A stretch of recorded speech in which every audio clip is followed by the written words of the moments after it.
Hello students. आज हमने एक नया चैप्टर का शुरुआत करने वाले हैं जिसका नाम है कंपोनेंट्स ऑफ अ कंप्यूटर। क्या खास है इस चैप्टर में और हम क्या जानेंगे इस चैप्टर को पढ़कर, और क्या काम का है क्या नहीं है। काम का तो सारा ही है, लेकिन उसमें भी दो चीज़ें हैं जो हमारे प्रैक्टिकल के लिए बहुत ज़रूरी है। उन दो चीज़ों को हम लोग देखेंगे। तो बेसिक चीज़ें, बहुत अच्छी चीज़ें, बहुत बेसिक चीज़ें। वो दो बेसिक चीज़ क्या है कि एक फ़ोल्डर क्रिएट करना है ना, फ़ोल्डर क्रिएट करके प्रोग्राम को सेव करना। दूसरी बात है एमएस पेंट को सेव करना किसी एक नए फ़ोल्डर में। इस चीज़ को जानेंगे। ये दो प्रैक्टिकल पोर्शन है हमारे इस चैप्टर का। और बाकी ये दो topic functional units of a computer, इस चीज़ को समझने का है। और दूसरा चीज़ है कि कंप्यूटर के जो भी कंपोनेंट्स होते हैं उसे प्रॉपरली समझने का है। ठीक है, चलिए तब बिना देरी के आगे बढ़ते हैं।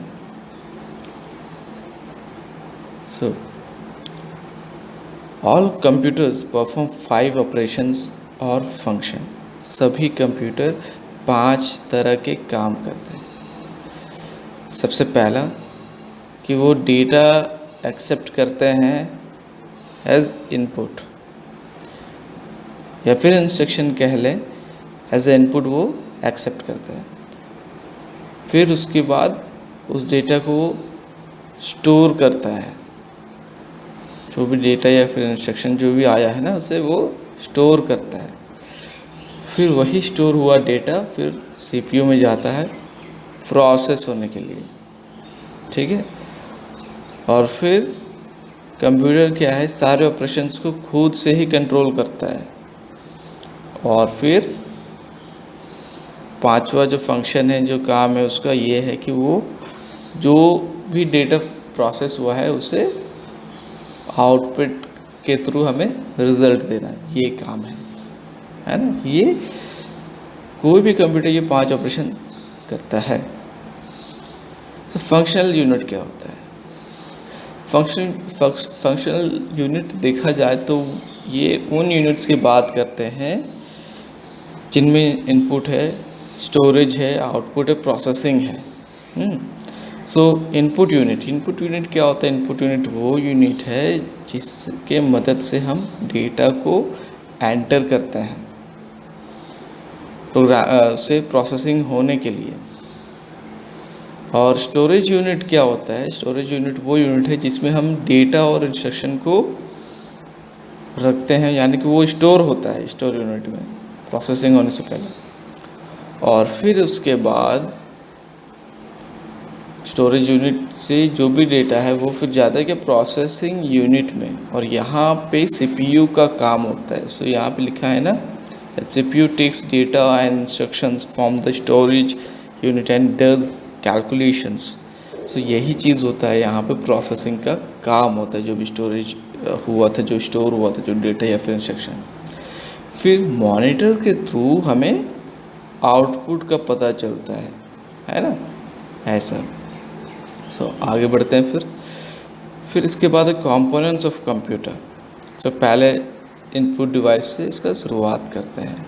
इनपुट डिवाइस सबसे पहले वही डिवाइसेस है जिनके थ्रू हम इंफॉर्मेशन को कंप्यूटर के अंदर डालते हैं। सबसे पहला है इनपुट डिवाइस में ट्रैक बॉल। ये ट्रैक बॉल क्या होता है? Track ball is an input device use to enter data. It serve the same purpose as a mouse. और ये ट्रैक बॉल क्या होता है? ये ट्रैक बॉल एक तरह का इनपुट डिवाइस है जो माउस की तरह ही दिखता है और माउस की तरह ही काम करता है। बट इसका एक ख़ास बात क्या है कि इसमें एक घूमने फिरने वाला बॉल ऊपर में दिया हुआ है जिससे हम डायरेक्शन इधर उधर रोटेट कर सकते हैं, इधर उधर रोल कर सकते हैं, है ना। फिर है touch pad. If you have seen laptop, then you may be aware of touchpad, because in the laptop there is no physical mouse. You have been given a touchpad itself in the laptop below the keyboard part, है ना। जो laptop होता है, laptop के keyboard के just नीचे में एक टच पैड रहता है। ओके, सो इसका काम भी वही है जो माउस का होता है। आगे बढ़ते हैं। सो टच स्क्रीन और बारकोड रीडर। सो टच स्क्रीन क्या होता है? टच स्क्रीन का काम यही है कि जब भी आप उस स्क्रीन को टच करेंगे तो वो फंक्शन करता है। पहले ज़माने में कोई ऐसा फ़ोन या कुछ ऐसा टेक्नोलॉजी नहीं था जिसमें आप छुएंगे स्क्रीन को तो वो कुछ होगा या है ना वो फंक्शन करेगा, ऐसा नहीं था। बट आज के तारीख में टच स्क्रीन क्या करता है, वो डिस्प्ले को पूरा सेंसिटिव हो कर दिया है, जिसके कारण हम फिंगर से ही सारे काम कर लेते हैं। फिर दूसरा है barcode reader. Barcode reader actually एक तरह का फ़ोटो इलेक्ट्रिक स्कैनर है, ठीक है। और ये बारकोड को रीड करने में हेल्प करता है। और इसमें देखेंगे तो एक वर्टिकल ज़ेब्रा स्ट्राइप रहता है, ये पिक्चर में आप देख सकते हैं, है ना, ज़ेब्रा स्ट्राइप रहता है, ब्लैक एंड वाइट ऐसा रहता है। ओके, और ये एक्चुअली प्रोडक्ट कंटेनर जो भी प्रोडक्ट के ऊपर में ये लगा हुआ रहता है, ये लेबल। और ये सुपरमार्केट्स हो गए, शॉप्स हो गए, इन सब चीज़ों में ये आपको देखने को मिलेगा ये बारकोड। फिर है output devices. So output devices क्या है? आउटपुट डिवाइसेस वो डिवाइसेस है जिनसे सीपीयू से इंफॉर्मेशन मिलता है ना। इनपुट से तो गया डेटा, सीपीयू के पास प्रोसेस हो गया डेटा, फिर उसको तो इन्फॉर्मेशन देता है, फिर वही इन्फॉर्मेशन हमें आउटपुट के थ्रू डिस्प्ले होता है और हम उसे समझ लेते हैं कि अच्छा ये क्या है, ये बात है। ओके, सो फिर है प्लॉटर। प्लॉटर क्या है? प्लॉटर एक तरह का, ये भी एक तरह का आउटपुट डिवाइस है, और ये जो भी कमांड देते हैं कंप्यूटर इसे समझने की कोशिश करता है, और उस हिसाब से ये अपने पेपर में ड्राइंग वगैरह होता है इसका। और इसका काम क्या है? इसका काम है बड़े बड़े पोस्टर्स ये प्रोड्यूस करता है, ग्राफ, ड्राइंग्स, चार्ट्स वगैरह। फिर फैक्स मिल या फिर फैक्स। ओके, सो फैक्स मशीन क्या होता है? फैक्स मशीन एक तरह का डिवाइस है जो कंप्यूटर के साथ कनेक्टेड रहता है, और ये पिक्चर हो गया या कोई भी टेक्स्ट हो गया, इसे टेलीफोन के थ्रू इसे आप रिसीव कर सकते हैं। पहले ज़माने में ये फैक्स काफ़ी ज़्यादा यूज़ होता था, एक समय था जब फैक्स का ही समय था। ओके, सो किसी को भी कहीं, जैसे मान लीजिए अगर प्रभात खबर में या फिर कहीं पर भी कुछ छपवाना हो, सो वो जो भी डॉक्यूमेंट है वो लेके जाते थे ज़ेरॉक्स सेंटर में जहाँ पे ये फैक्स मशीन अवेलेबल है, और फिर वो कहते थे सर भैया ये इस नंबर पर आप फैक्स कर दो, और वो उसको फैक्स कर देता था, है ना। आज की तारीख में इसकी ज़रूरत नहीं है, because you have a scanner, you can scan it and then you can send to your destination wherever you want to send it through email or WhatsApp or any other messaging app, है ना। Okay, सो ना memory फिर दो तरह के होते हैं, ठीक है। सो पहला क्या है? Primary memory. So primary memory में दो चीज़ें आती है, एक रैम आता है, एक रोम आता है। ये रैम क्या है? ये रैम का मतलब होता है रैंडम एक्सेस मेमोरी। ये सिर्फ, इसमें जो मेमोरी होता है ये सिर्फ टेम्परेली होता है, और जब कंप्यूटर अचानक शट डाउन हो जाएगा तो सारा मेमोरी ख़त्म, है ना। जैसे कि ये क्या हेल्प करता है? जैसे कि आपको मान लीजिए कि कोई मूवी एक्सेस करना था, तुरंत गए माई पीसी में, वहाँ से जाकर लोकल डिस्क जो भी है उसमें से गए आप, तो ये सब चीज़ को जो रिटेन करना है ना, ये सारा काम रैम करता है। फिर कुछ ऐसे मेमोरी है जिसको परमानेंट होना है, जो परमानेंट है, और वो जो परमानेंट है उसे सिर्फ हम रीड कर सकते हैं, उसे हम इरेज या मॉडिफाई वगैरह कुछ कर नहीं सकते रैम की तरह।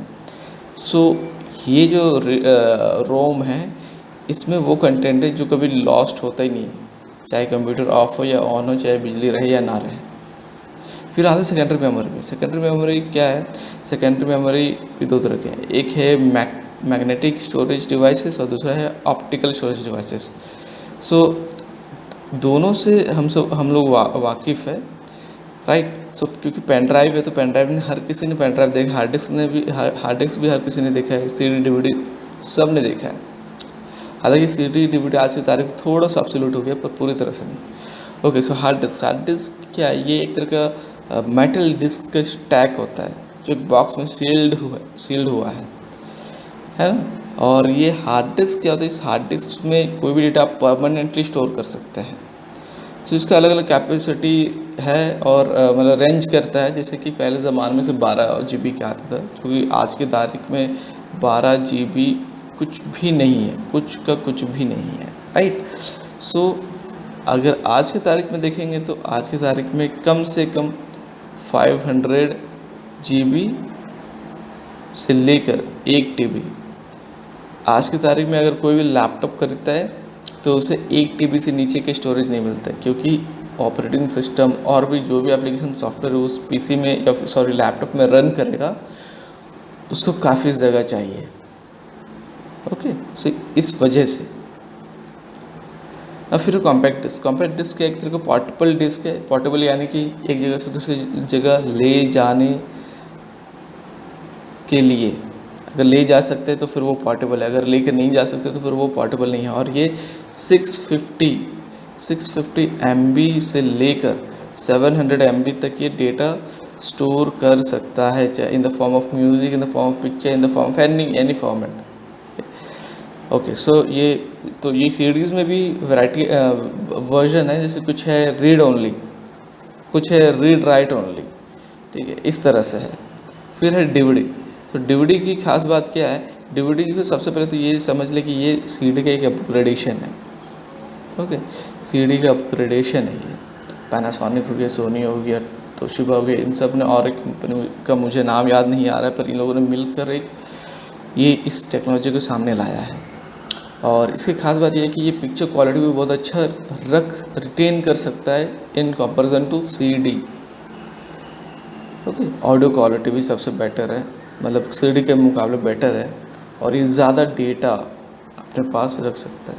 अप्रॉक्सीमेट 4.7 GB आपको देखने को मिलेगा। आप कोई भी DVD उठा लेंगे तो आपको ये 4.7 GB वो आपको मिलेगा ही मिलेगा। Okay, now moving on to USB and flash drive और पेन ड्राइव। सो ये क्या है? ये एक तरह के स्टोरेज डिवाइस है जिसमें आपको इमरजेंसी में, अगर आपके PC में जगह नहीं है तो फिर आप इसमें डेटा बैकअप कर सकते हैं, या फिर एक जगह से दूसरी जगह आपको लेके जाने आपको लैपटॉप की कोई ज़रूरत नहीं है या PC की कोई ज़रूरत नहीं है, तो फिर इसमें आप डेटा रख सकते हैं, स्टोर कर सकते हैं। ओके, और प्रोसेसर क्या है? प्रोसेसर CPU यानी कि सेंट्रल प्रोसेसिंग यूनिट, इसी को हम प्रोसेसर कहते हैं। और यही है brain of the computer, right. और ये सारे इंपॉर्टेंट जो भी इंस्ट्रक्शन है, ये सारा कुछ ये कैरी करता है और हर तरह का ये परफॉर्मेंस प्ले करता है। जैसे कि ये अरिथमेटिक भी करता है, लॉजिक भी, और जितने भी ऑपरेशन होते हैं, इनपुट आउटपुट, सबको ये देखता है। ओके, सो आई होप सबको इनपुट आउटपुट और ये प्रोसेसर के बारे में एकदम क्लियर हो गया होगा। अगर नहीं हुआ तो कमेंट सेक्शन में आप कमेंट कर सकते हैं। और जिसके पास मेरा व्हाट्सएप नंबर है, लेकिन व्हाट्सएप में। ओके, नाउ ये जो 2 पोर्शन है ये प्रैक्टिकल पोर्शन है। सो मैं ये अभी आपको करके दिखाऊंगा। सो ये आपको दिख रहा होगा, ये डेस्कटॉप। अब हम ये दोनों चीज़ को करना सीखेंगे। एक को है create a folder and then how to save it, और दूसरी चीज़ है कि MS पेंट में जाकर कुछ भी चीज़ बनाएंगे, कोई पेंटिंग बनाएंगे या फिर कोई भी छोटा मोटा सा कुछ भी आर्ट करेंगे और फिर उसे सेव करेंगे, और उसे किस तरह से फोल्डर में सेव करना है ये हम सीखेंगे। Okay, so now moving on. So सबसे पहले राइट क्लिक, माउस का राइट क्लिक कीजिए, फिर ये इस तरह से आया व्यू, सॉर्ट बाय, रिफ्रेश, है ना।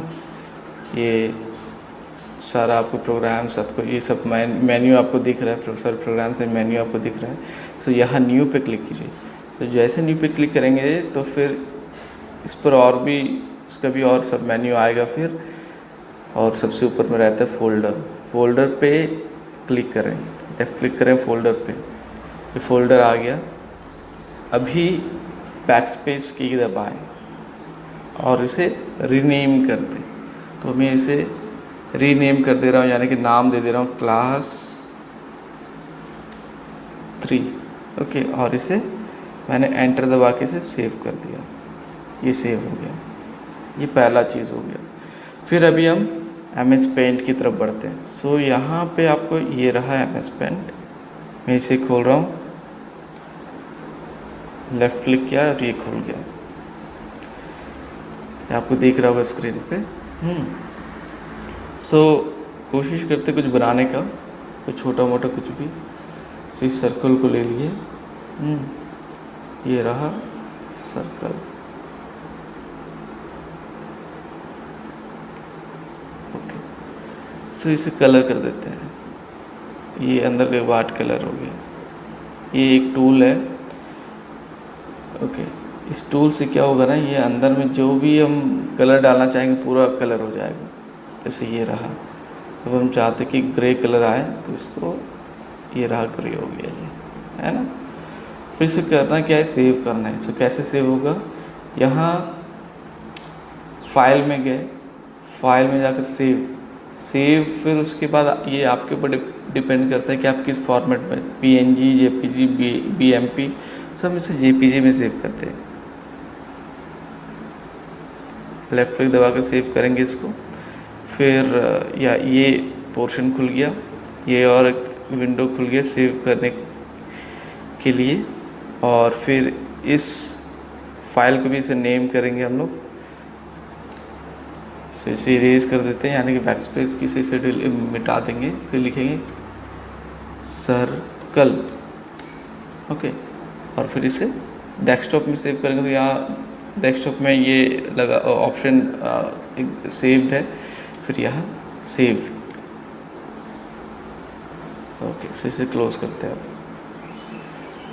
सो ये सेव हो गया, आपको दिख रहा होगा ये इस जगह पे आया, ये सेव हो गया। अब क्या होगा कि इसे हम चाहते हैं कि इस फोल्डर में आए, तो इसे हम ड्रैग कर सकते हैं। ड्रैग करके इसमें छोड़ देंगे तो ये यहाँ पे घुस गया। और ड्रैग कैसे करना है, बस उस पर एक सिंपल सा लेफ़्ट क्लिक करके तब तक नहीं छोड़ना जब तक इस फाइल के अंदर, जब तक नहीं पहुँचेंगे तब तक इसे छोड़ना नहीं है। या फिर दूसरा तरीका क्या है, लाइक फॉर एग्जांपल ये एक पिक्चर है, तो इसे मैंने राइट क्लिक किया और फिर मैंने इसे कट किया और फिर इसे खोला, ओके, ओपन किया विद डबल क्लिक। अगर डबल क्लिक करेंगे तो ये खुल जाएगा। फिर उसके बाद राइट क्लिक एंड देन ये पेस्ट, तो ये यहाँ आ गया, राइट। ओके, सो ये आप सभी को समझ में आ गया होगा। Okay, so thank you.